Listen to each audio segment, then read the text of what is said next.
The Bears got some answers with this draft class, but there's still plenty of questions. Let's talk about it. Bend over to your right. What the was that? What's up, Bears fans? People want to hear me talk.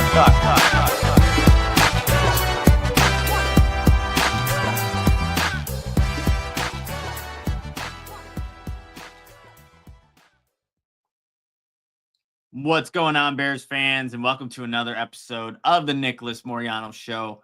I'm your host, Nicholas Moreano. Make sure to like, leave a comment, subscribe, share this with a fellow Bears fan, and just in case you are tuning in for the first time, if you're an audio listener, we're on Apple Podcasts, Spotify, Amazon Music. You can find this show really everywhere you listen to your podcast, but if you're also a YouTube subscriber, you can watch the live show right now at 7 a.m. Let's freaking go.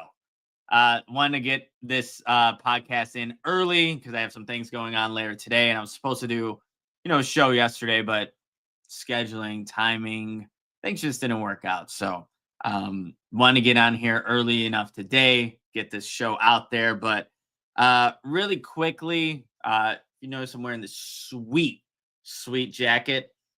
It's my grandpa's.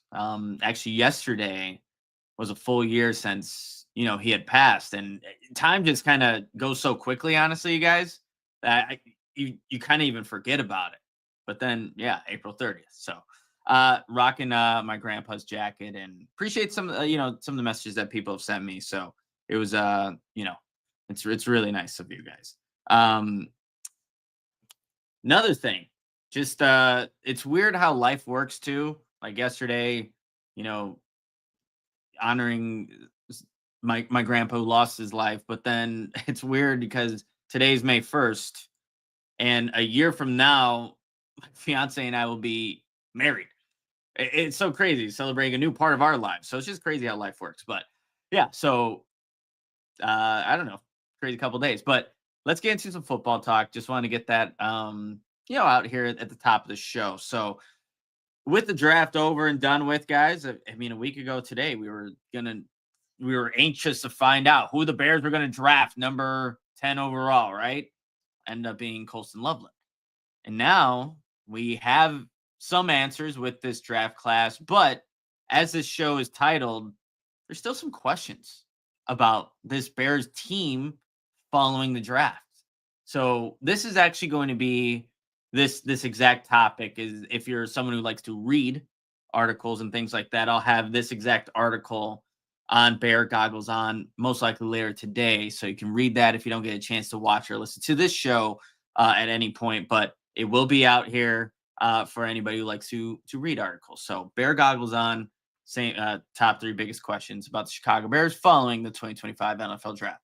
But for you live viewers, you get it right here, right now. So let's get into it. And you know what? I dabbled in some graphics here too. So let's freaking go, because we're just gonna drop this first question here. And I want to see if anybody can guess what I'm thinking is the top question with this Bears team. Maybe there's a little bit of debate, but for me, as I'm thinking about this team right now as it stands, who plays offensive tackle and where? And now I ask this question essentially because of the Ozzy Trapillo pick. And nothing against Ozzy Trapillo, but this, I think, when you think about it, someone who has played primarily right tackle at his time in Boston College.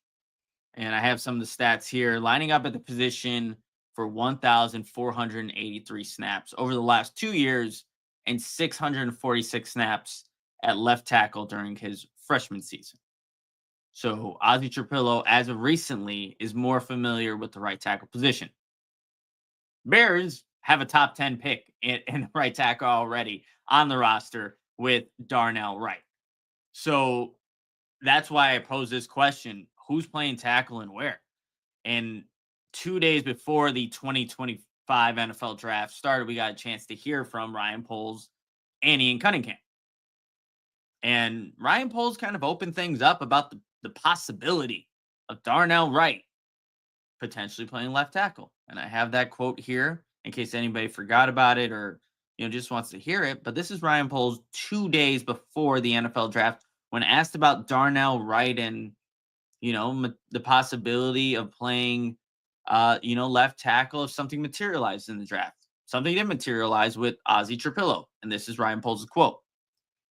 I think that's a conversation. We'll see how everything goes. He clearly has the ability to play left and right. We saw that in college. That was a part of the value in taking Darnell. So if he had to play left, I think he could play left. I think we're all excited about his stuff going right. Okay, so there it is. Now, really quickly, in that quote, Ryan Poles mentions that he has played left. And Darnell Wright has, but here's what it looks like.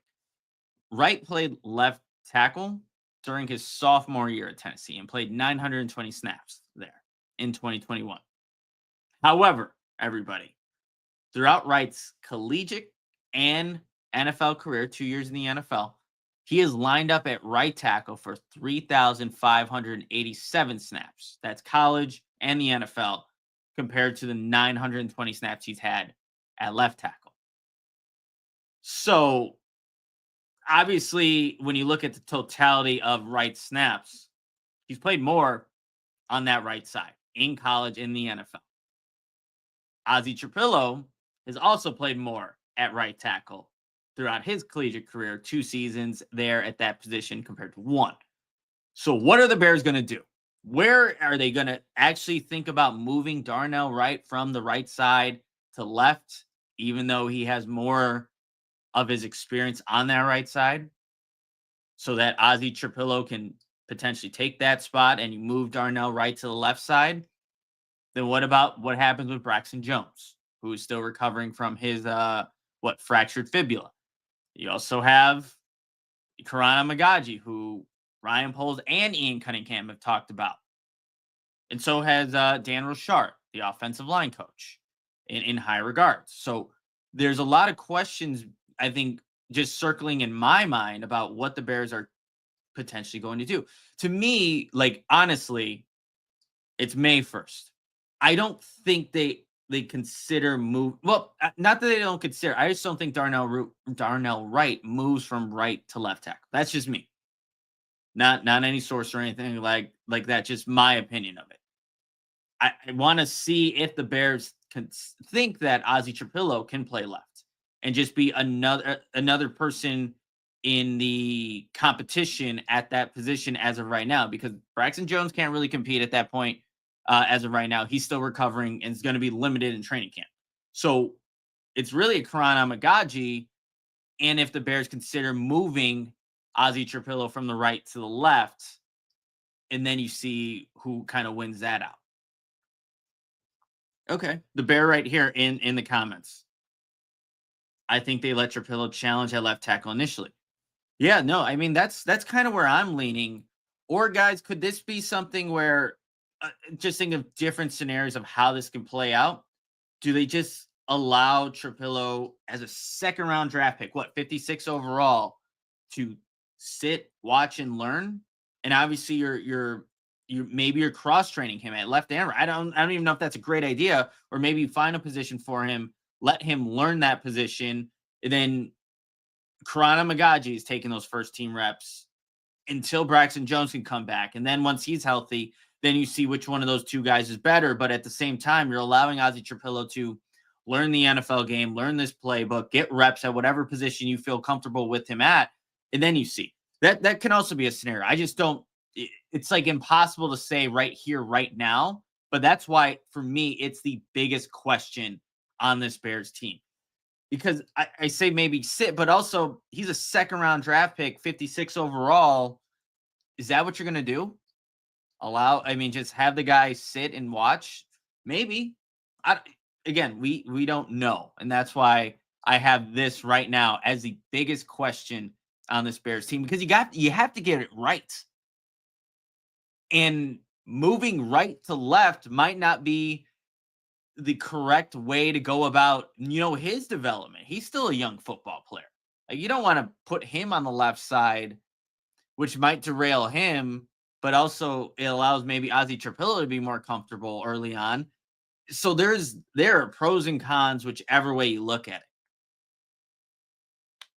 I, in Like I said earlier, my opinion is that Wright still plays right tackle, and I'm curious to see what they think of Ozzy Trapillo and if he can play that left side and just be another one of the again another person in that room competing for that job. So I just yeah, it's going to be fascinating, and it was just announced yesterday, May 9th through the 11th, rookie mini camp. I'm curious, where does Ozzy Trapillo line up initially? And so, sometimes the availability during that period of camp, we don't get to see everything, but maybe it might just be just enough to see where they initially line him up. And where they start him at now may not be where they start him at later, right?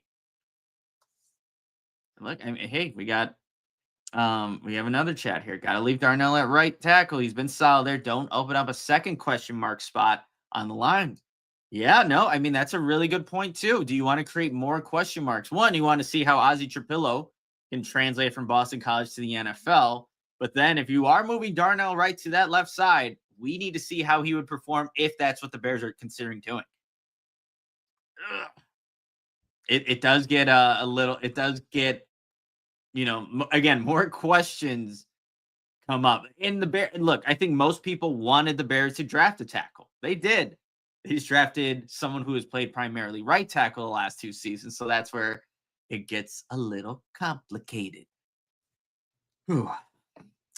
All right. Should we go into question? Yeah, we'll go into question 2 because I didn't even tease this at the top, but there's already, justified or not MVP talk for Caleb Williams, but the idea, can Caleb Williams be an MVP candidate now that he has all these weapons? And I saw this. I was at the gym yesterday, early morning, and it was Theo Riddick, and they have this segment called "Is That Ridiculous?" Caleb Williams will be an MVP candidate in 2025. Louis Riddick, that's not ridiculous. I think most Bears fans know, like, we've heard this about Justin Fields, probably Mitch Trubisky. So we'll talk about it towards the end after the 3 questions, but that is also coming up. So let's get into this second question that I have for the Bears right now. And this should be the no surprise too, but considering how much interest the Bears showed in wanting to move up for a running back, my second question that I have: how did the Bears feel about the running back room? And I asked this because, well, that smoke about wanting to move up for Ashton Genty, there was some legitimacy to that. And the Bears were fielding calls, seeing what they had to give up to jump the Raiders. And obviously things did not materialize for the Bears, so they could not get Ashton Genty.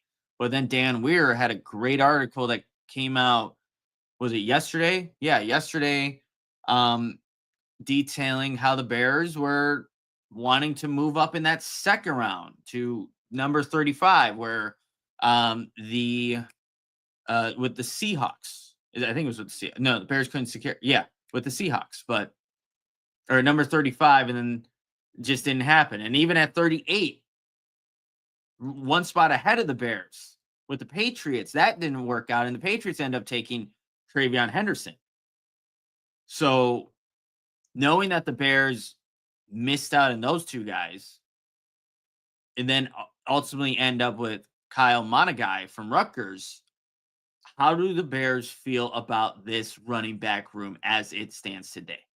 Because when you look at that room, you have DeAndre Swift, Roshan Johnson, Travis Homer, Ian Wheeler, who had the ACL injury. I believe it was a preseason game against the Kansas City Chiefs, if I'm not mistaken. And then you have Kyle Monangai. So is that it? And I could see this in a way, a scenario where this is it, where the Bears feel like, okay, we didn't go get that guy, that young player in the draft, high draft pick. So we're going to roll with this. I could see a scenario where that plays out. But there's also been, and I talked about this on Tuesday's show, right? Was it Tuesday? Yeah, Tuesday's show. Sorry, Thursday. Crazy. A lot of smoke about Nick Chubb. And I understand it. 29 years old, has only played in 10 games the past 2 seasons. But before that, I mean, the guy had 4 consecutive 1,000-yard seasons. I mean, was carrying the rock damn near 300 times in his last full healthy season. I mean, it was a juggernaut with that Cleveland Browns offense before some of these lower leg injuries started to affect him. And then we just haven't seen one, Nick Chubb healthy or the opportunity to be that back that we once saw. So is that something that the Bears also want to go and pursue? Potentially. Or is it a J.K. Dobbins who's coming off his best career year? He was also dealing with an injury right before the 2024 season. Only played week 1 and then was out for the rest of the year with his, I believe, ACL injury. So I guess there are options there, but is that what the Bears want to do at a veteran like that to this room, or do they just say, "Hey, we have this improved offensive line. We've drastically improved the interior. We have Ben Johnson's scheme. We have Eric Bieniemy as our coach. Let's run with these guys and see how it translates." And maybe there's a point where, like, you're going through camp, you go through the veteran mini camps, training camps, and you're not seeing what you want to see out of a Kyle Manung guy for whatever reason. It not as confident, maybe Roshan Johnson. You could always bring in somebody at that point, but maybe they let it play out a little bit. See how these guys are performing in camp. See how they're doing, in the film room, just to figure out that, and then you maybe bring in a veteran if you don't feel comfortable, because I feel like you don't need to bring them in right here, right now, especially with those two guys who've been in the league for a little bit. They can come in a little bit later and then pick up the scheme because they've been in the league, been in a couple of systems that it's not as apparent for them. Oh, we need this veteran right here to be in the room. So that can also be an option for the Bears. But the thing I go back to is, like, the Bears showed significant interest in wanting to move up to get the best running back in the class in Ashton Genty, and to get a absolute home run hitter in Travion Henderson, and came away with Kyle Manunga in what was considered a very deep running back class. And then, they just had some unfortunate events, especially in that 4th round, having a couple of guys, Cam Scadaboo being one of them, go before. I still don't know if they were in on my guy, Caleb Johnson from Iowa, but it's here nor there. But that's why I asked this question. How do the Bears feel about the running back room as it stands today? Maybe Ian Wheeler is a guy that they like because of his speed. Obviously, recovering from the injury, Roshan Johnson, and maybe they like his ability to pass protect, and that could be, someone as a third down option. Caught a couple passes last season. I don't know at this point. We haven't, to be completely honest, I don't know how many questions have been asked to Eric Bieniemy, Ben Johnson about Roshan Johnson. I mean, I know Ben Johnson has talked about DeAndre Swift and has said some positive things about him going back to their time in Detroit. But other than that, there hasn't been too many questions about, I think, the whole running back room. Not that I'm aware of at this point. But we'll get some answers actually during rookie mini camp. We'll have some of the coaches available to speak to us. So that'll be hopefully a time to get some insight, some clarity on some of these guys. But yeah, how do the Bears feel about this running back room? Is it inevitable that they add somebody else? Or actually, I'm curious with you guys, you Bears fans right now that are in the chat, would you feel comfortable with this Bears running back room if this was it? DeAndre Swift, Roshan Johnson, Travis Homer, Ian Wheeler, Kyle Manunga. 5 guys. Decent burgers. But that's it. How would you feel? All right. We have one more question to get to. But before we actually get to that question, we have to get to some of our sponsors here. And as you guys know, who come to watch, listen to the Nicholas Moreano Show, wouldn't be a possibility without my guys at Windy City Sports Cars. They specialize in buying and selling all things related to Chicago sports. So whether you're a diehard fan of the Bears, Bulls, Cubs, White Sox, or Blackhawks, they've got you covered with an extensive selection of sports memorabilia and Collectibles. In addition to those Chicago-focused items, everybody, they also offer a vast collection of sports trading cards and memorabilia from your favorite teams and players. You can visit their online store to find exactly what you are looking for to complete your collection or to discover a new favorite. You can check them out at 312 WindyCitySportsCards.com. That's 312 WindyCitySportsCards.com. Also, I have to, absolutely have to tell everybody about my friends at Napleton Cadillac of Libertyville. It's a one-stop shop for all your needs, everybody. And what I mean by that, sales, service, parts, body shop. It's all available at Napleton Cadillac of Libertyville, located at 1050 South Milwaukee in Libertyville, Illinois. The team prides themselves on their service, winning dealership of the year twice. So you can check out their website too at NapletonCadillacLibertyville.com to see all their new and pre-owned vehicles, including the new all-EV Cadillac Lyriq. Also, make sure to subscribe to their YouTube channel to view more of those vehicles, which you can find in the description below, everybody. It's that easy. Napleton Cadillac of Libertyville, your one-stop shop for all your needs. And really quickly too, you know what? I actually just I went to go play basketball this morning at 5 a.m. Just shoot some hoops. Haven't done that in a while, but right after, had my protein 2.0. You get your 20 grams of protein, your 350 milligrams of electrolytes, only 90 calories, and strawberry watermelon, fantastic flavor. They also have orange mango, a bunch of great flavors, and you can get them on Amazon and probably everyone's like go-to store is Target. You can get them there as well. So make sure to check out Protein 2.0, especially if you're not a fan of some of those protein shakes, thick. It just, you know what I'm talking about. If you had protein shakes, sports drink, Protein 2.0, 20 grams of protein, 350 milligrams of your electrolytes.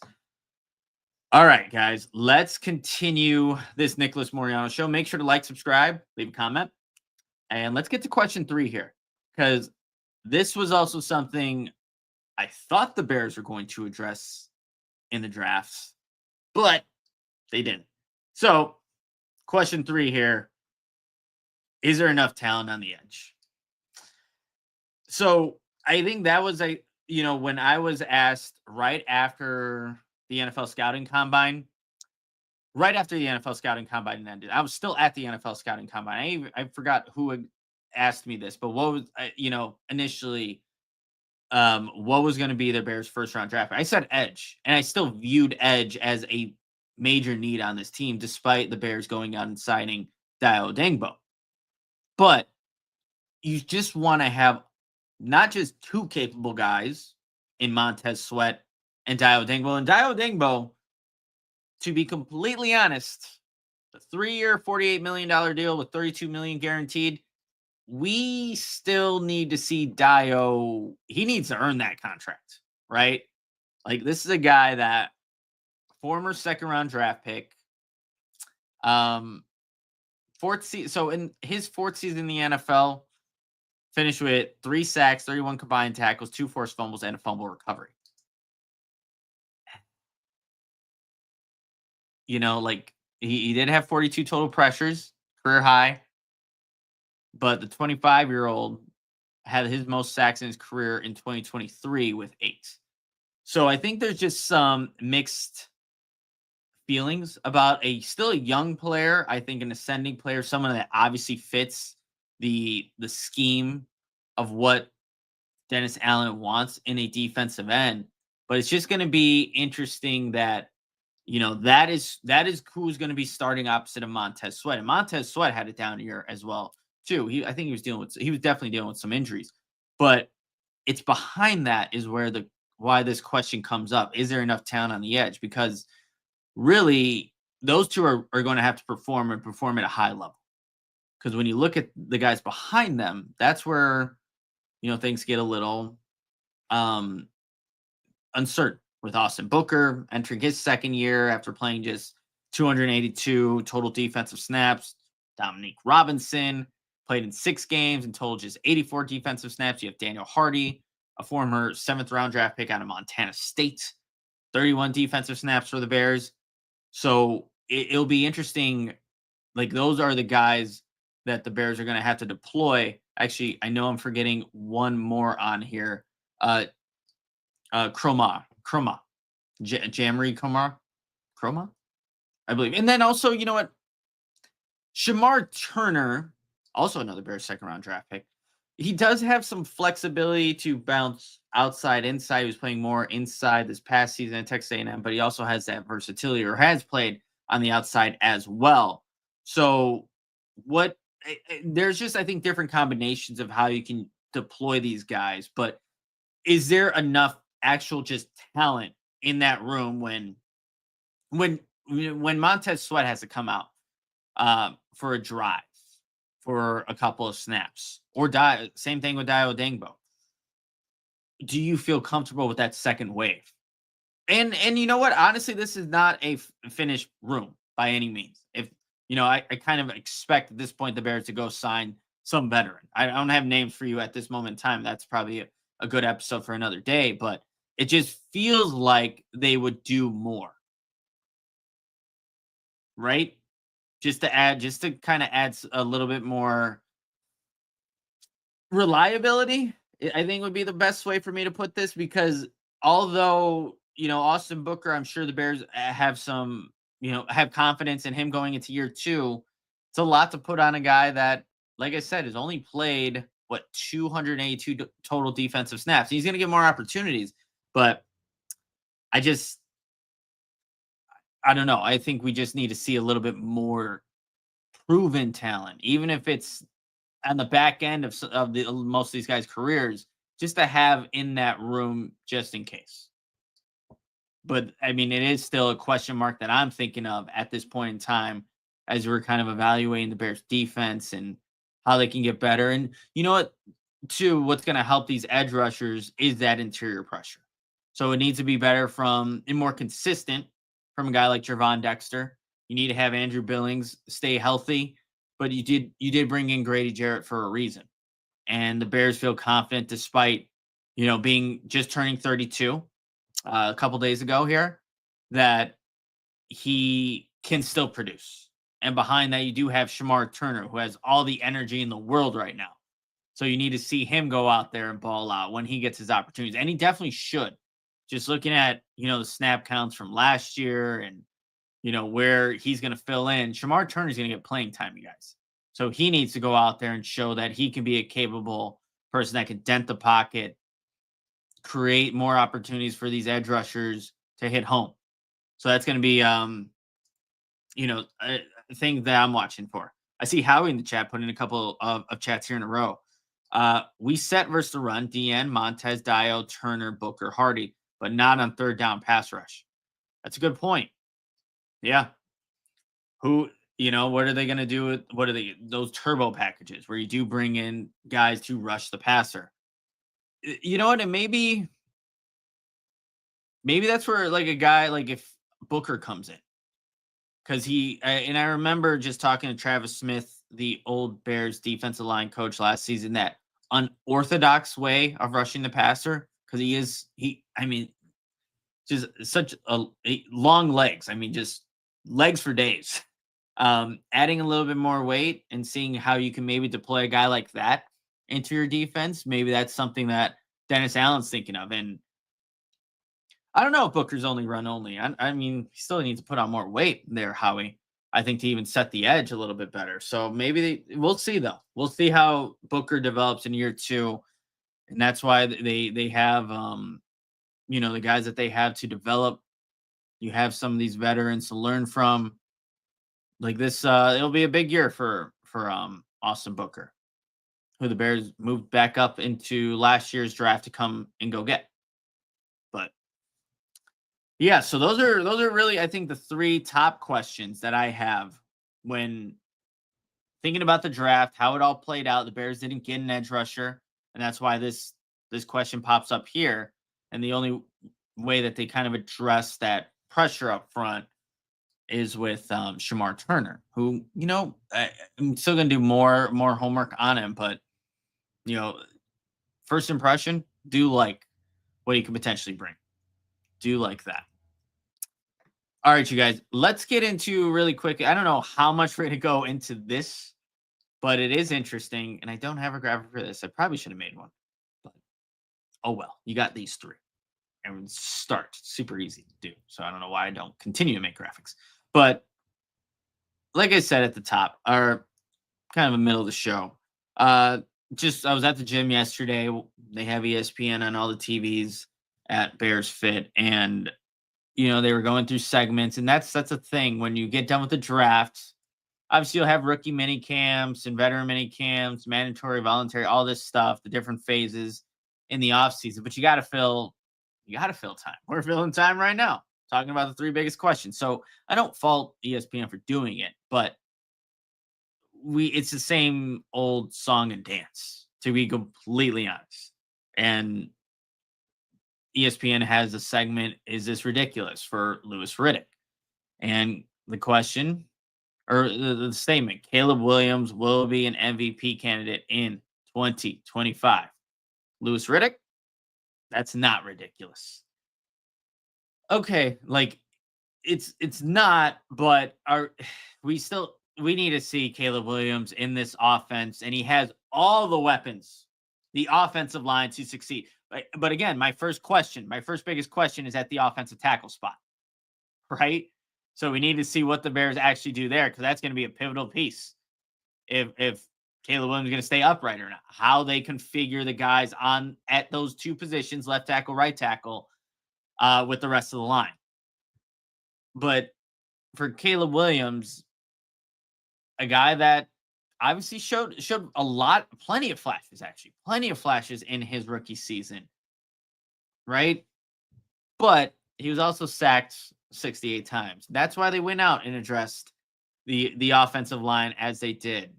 But a 62.5 completion percentage, 3,541 yards, 20 touchdowns, 6 interceptions. That's what you got from Caleb Williams, playing all 17 games last season. And that's also, I think, something that isn't maybe talked about as much, but just being healthy throughout the entire year. That's great. That's great. And you know what? I want to see if I can find this because when I tweeted that out, just the picture of that segment, I believe somebody had responded saying that there hasn't been, here we go, Adam Nessel, shout out to you. In NFL history, there has only ever been 2 second-year players to win MVP. 2. Anybody want to take a guess before I rattle off these names real quick? One is a quarterback. The other is a running back.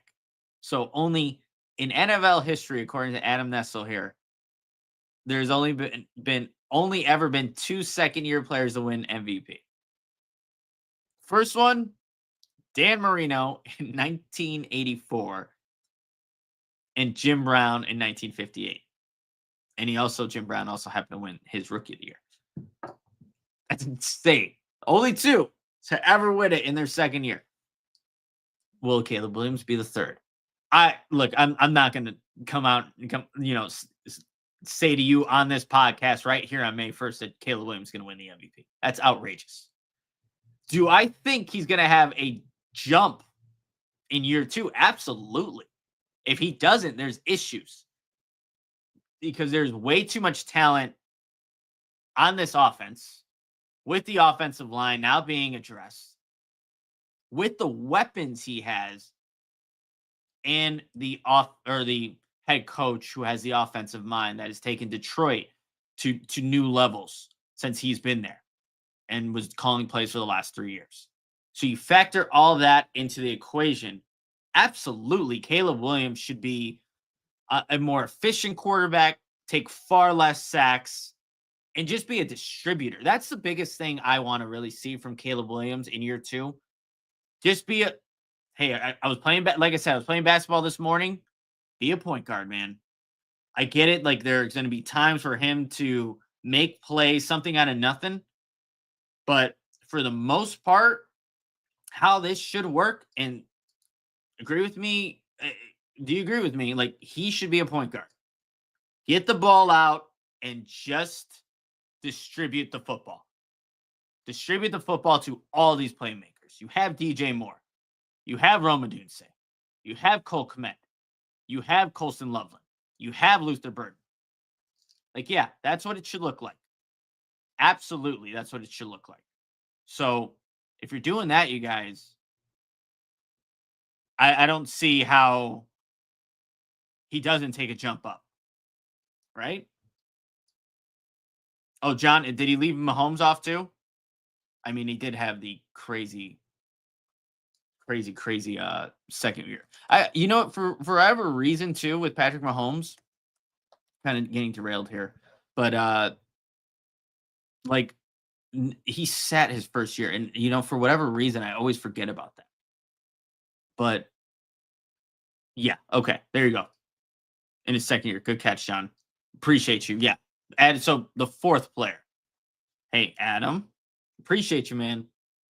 But I mean, it was the most recent one. I don't know. So Patrick Mahomes. So that's 3 players to win MVP in their second season, with Patrick Mahomes being the third, Caleb Williams be the fourth. Appreciate you, John, doing the homework here, which I should have done.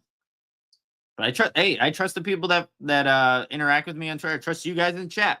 So appreciate all you guys. But that's what if Caleb Williams can do that in Ben Johnson's offense in year 1, then there's no reason why that even the 4,000 yard mark that has been something that Bears quarterbacks have just can't quite grasp. He should get there. And it's not all about that, to be completely honest. I know we mentioned I mentioned that on last Tuesday's show, talking about it. Like, it's not like that shouldn't be the goal, but you can get to those stats and also have success as a team, if that makes sense. How we are Bears. Nick, can I ask you a question? Of course you can. Let's go. I mean, I'd love it when you guys ask questions so we can interact. That's a cool thing about this show too. Well, I would assume all YouTube shows, but I want to lean into you guys and have conversations with you guys who are coming in, hanging out with me in the morning and talking some Bears football. Like, let's go. I'm all about that. Let's create this community and keep things going. Okay, Howie. But to wrap up the Caleb Williams MVP conversation, like, no, I'm not doing this, man. To be fair for Louis Riddick, is it ridiculous? No. But I'm not. You're not going to see me at any point from here all the way before that first season or before that first game starts say that Caleb Williams is going to be an MVP.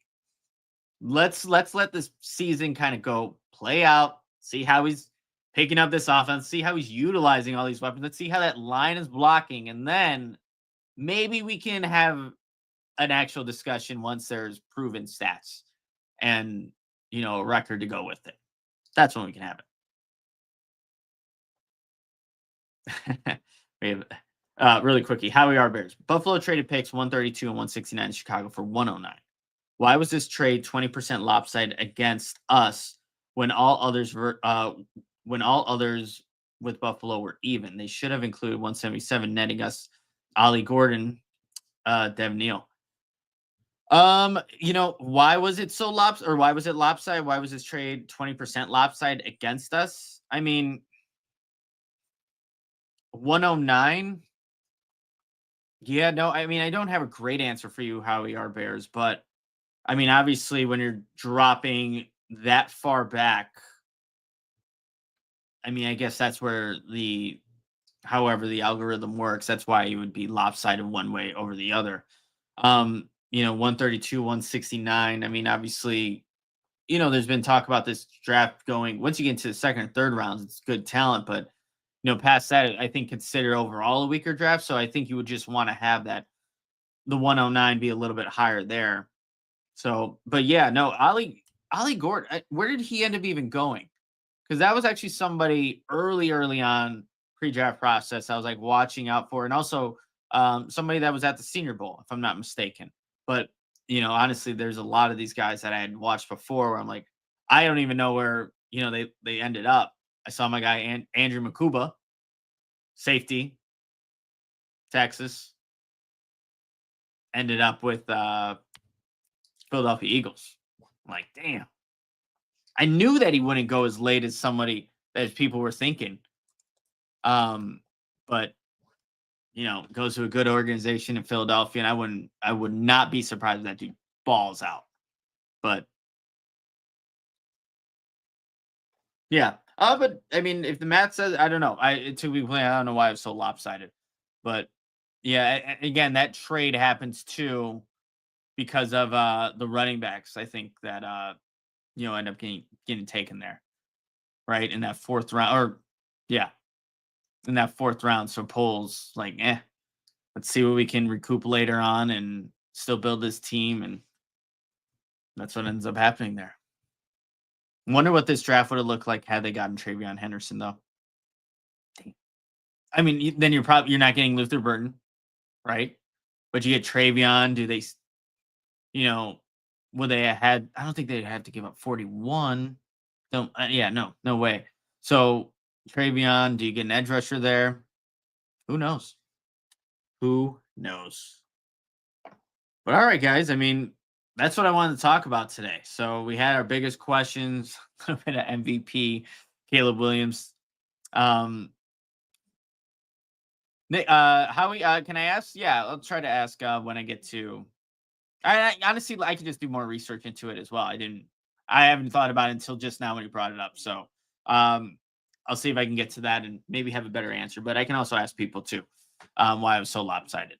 But guys, that's gonna do it for this episode of the Nicholas Moreano Show. Appreciate you hanging out with me. I know I've been bouncing around different times, working with, like I think I said earlier, a different schedule. So it's kind of put me in a interesting place when to go live, when to do things. But you're working with me. I appreciate it. So, and just in case, like, you can always tune into this show, obviously later on in your day when it's more convenient for you, or also just for people who don't watch the live show, like I said earlier, it is also on your favorite podcast platforms, Apple Podcasts, Spotify, Amazon Music, all on there. So go check that out as well.